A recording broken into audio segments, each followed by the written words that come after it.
Good morning everyone, মই ৰাহুল মোৰ mini ব্লগটোলৈ আপোনালোকক স্বাগতম জনাইছোঁ।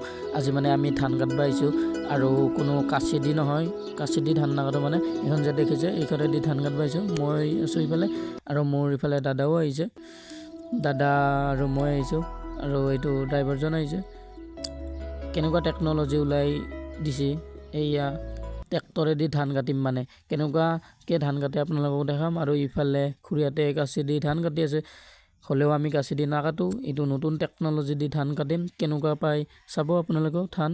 এইয়া এইফালে ফাইনেলি ধান কাটি গৈ আছে, এনেকুৱাকৈ ধান কাটে। এইটো মানে ধুনীয়া আৰু প্ৰযুক্তিবিদ্যা, নতুন প্ৰযুক্তিবিদ্যা ওলাইছে। এনেকৈ মানে ধান কাটি কাটি থৈ দিয়ে এনেকৈ ধুনীয়াকৈ, বেছি সময়ো নালাগে। এইটো দি কাটিলে, মেচিনটো দি কাটিলে সোনকালে হৈ যাব। তো এতিয়া দাদাই কাটি আছে, আমি আৰু ইফালে অলপমান চাই আছোঁ বহি। তো এইখিনি